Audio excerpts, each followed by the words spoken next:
안녕하세요. 화상관계인 홍현필 변호사입니다.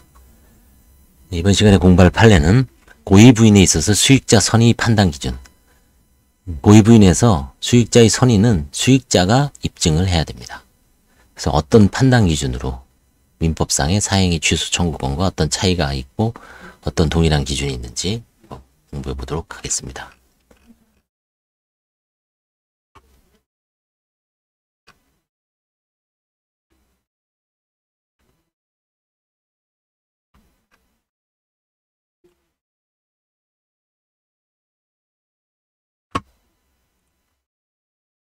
사안의 개요는 채무자의 부동산이 매도가 됐습니다. 채무자가 파산 선고 전 유일한 빌라를 피고에게 매도했어요. 그래서 파산관제인은 이제 고의부인 주장하며 부인이 소를 제기하겠죠. 소송 경과 원심은 피고의 선의 항변을 배척하고 원고와 관제인이 승소했겠죠. 피고가 상고했는데 대법원이 파기환송했습니다. 왜 파기환송했을까요? 그거를 공부하려고 지금 하는 겁니다. 자, 판결의 핵심 요지는 선의 악의 여부는 여러 가지 사정을 종합적으로 그래 판단해야 된다. 과실 여부는 불문한다. 수익자의 선의 여부만 문제.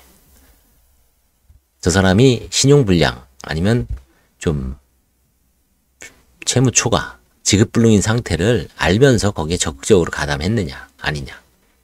거기에 어떤 과실, 실수, 제대로 조사를 안 했다든지 그런 거는 묻지 않습니다. 오직 선의 여부만 문제가 됩니다. 채권자 취소송 법리를 적용합니다. 사행위 취소의 법리가 고의분에도 그대로 적용된다고 하고 있습니다. 수익자의 선의 판단 여부는 요소는 관계성을 검토합니다. 채무자와 수익자의 관계를 고려합니다. 지인인지, 친족인지, 가까운 친구인지, 기존 거래처였는지, 어떤 식으로 뭔가 채무자와 채권자 간에 연결된 끈이 있으면 악의일 가능성이 높죠. 악의일 가능성이 높습니다. 대표적인 게 우리가 부동산 매도할 때 공인중개사 사무소에 맡겼느냐 안 맡겼느냐. 그냥 당사자 간에 다이렉트로 직거래 했다. 그럼 의심이 있을 수가 있죠. 그 다음에 정당한 복비를 내고 그 다음에 기간 같은 거. 이 거래의 내용과 경위, 처분의 내용과 그에 이르게 된 경위 또는 동기. 좀 급박한 상황 속에서 넘겼는지, 급매물로 대폭 할인해서 넘겼다든지, 그 다음에 넘긴 경위가 뭐냐, 아주 급박하게 넘겼는지, 그 다음에 부동산 거래에 보통 한 3달 걸리죠. 계약금, 중도금, 잔금. 근데 그걸 그냥 계약만 하고 일시불로 퉁 쳐서 넘겼는지, 그런 어떤 정상적인 거래보다 좀 이상한 거래. 여기 나오네요. 거래 정상성. 거래 조건의 정상성과 객관적 자료 존재 여부. 이게 이제 공인중개사 맡겼는지, 통상 매덕되는 거래를 당사자끼리 불신이 있어서 직거래하기가 상당히 힘들죠. 그 다음에 통장으로 정상에 입금됐는지, 영수증을 주고받았는지, 거기에 대한 어떤 증빙 자료가 명확한지, 그것도 존재해야 합니다. 후속 정황, 처분 이후의 정황 등도 고려합니다. 처분 이후의 정황.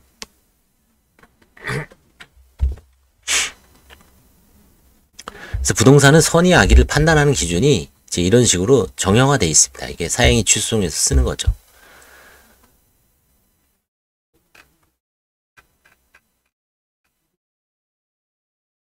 그 다음에 고의부인과 채권자 취소와의 관계. 고의부인, 파산 절차에서 파산관제를 행사하고요. 채권자 취소권은 개별 채권자가 행사합니다. 요건은 사실상 동일합니다. 해이성도 있어야 되고 사회성도 있어야 됩니다. 채무재생 및 파산에 관하면 391조 1호, 이게 고의부인이 근거고요. 취소권은 민법 406조를 근거하고 있습니다. 수익자 선의 판단 기준도 동일합니다. 고의부인의 목적은 파산재산 보존 목적이고, 이거 채권자 취소권은 채권자 이익보호 목적입니다. 채권자 이익보호 기능도 동일합니다. 그래서 이 사건 대법원 판례는 최초 판시했습니다. 고의부인이 소에서 수익자의 선의 판단 기준에 관해 최초로 명확히 판단합니다. 아까 4가지 있죠? 거래의 경위, 그 다음에 정상거래냐 아니냐, 그 다음에 거래 이후의 정황, 그 다음에 또 뭐였죠 하나가? 관계성, 관계, 그 다음에 거래의 내용과 경위, 그 다음에 거래가 정상적인지 아닌지, 후속 정황, 이런 네 가지 기준을 이제 법리에 실무지침, 파산사건의 수익자 선의 판단에 관한 구체적 지침을 제공한 겁니다. 이 네 가지를 따져서 심리를 해라. 이런 거죠. 판결의 타당성. 원래 채권자 취소권과 부인권은 유사한 기능을 가집니다. 법리적, 법 철학적으로, 아니 법제사적으로 보면 로마법에서 유리했다고 나오죠. 로마법, 파울리나 소권에서 유리했다고 나옵니다. 거기서 이제 파생된 거죠. 정합성 확보. 두 제도가 정합성 있게 운영될 필요가 있죠. 고의부인 따로, 채권자 취소권 따로. 왜냐면 채권자 취소권도 이제 수개를 해서 고의부인으로 변경되는데 민사소송에서의 어떤 원칙과 파산, 고의부인에서의 원칙이 달라지면 혼선을 빚을 수 있죠. 법적 안정이 불안해지죠. 법적 불안전성이 있죠. 네, 법적 안정성. 판단 기준 통일로 법적 안정성과 예측 가능성을 향상시킨다. 그 다음에 실무에서의 혼란을 방지하죠. 실무적 명확성. 그렇죠? 최종적으로 실무적 시사점은 거래 관계를 검증해야 됩니다. 거래 당사자간 관계야 거래 내용을 면밀히 검토할 필요가 있습니다. 친인척인지 친족인지 지인인지 거래처인지 아무래도 이게 가까운 상황이면 악일 가능성이 높아지죠. 선의, 저 사람이 뭔가 문제가 있으니까 나한테 지금 요청을 해서 좀 싸게, 그쵸? 좀 급매로, 아니면 그냥 뭐 급속하게, 그쵸? 그래서 거래 내용을 면밀히 검토하고 객관적 증거, 정상적 거래임을 뒷받침하는 객관적 자료 확보가 중요합니다. 공인중개사에 언제 매물로 냈는지, 당사자 간의 직거래인지 아닌지, 그 다음에 복비는 제대로 줬는지 아닌지, 계약금 정도는 잔금은 통상적인 한 서너 달 정도를 마쳤는지, 그게 은행 입출금으로 충분히 증명이 됐는지, 그냥 뭐 현금이다, 거래 관계가 없습니다, 영수증은 첨부했는지, 그게 가장 중요합니다. 그 다음에 거래의 정상성, 정상성. 이거는 뭐 이제 말씀드렸지만 이제 부동산에서 방금 얘기한 겁니다. 정상적인 거래, 공인중개사 사무실에 맡겨서 거래가 이루어졌는지, 그 다음에 뭐 증빙자료는 제대로 갖췄는지, 그 다음에 이제 선의항변, 수익자는 선의임을 입증할 철저히 준비해야 됩니다. 그렇죠? 그래서 부동산에서는 이제 이 신용보증기금이나 이런 데서 채무자가 부동산을 매도할 때는 수익자한테 내용 증명이 오죠. 훗날 그래서 거기서 내용 증명에 답변을 잘해야 됩니다. 답변을 잘하면 소송을 안 당할 수가 있죠. 근데 대충 하다 보면 소송을 당할 수 있습니다. 그때 이 판례를 기준으로 우리는 정상적인 거래다. 나는 채무자와는 아무런 친인척 관계나 지인이라든가 모르는 사람이었다.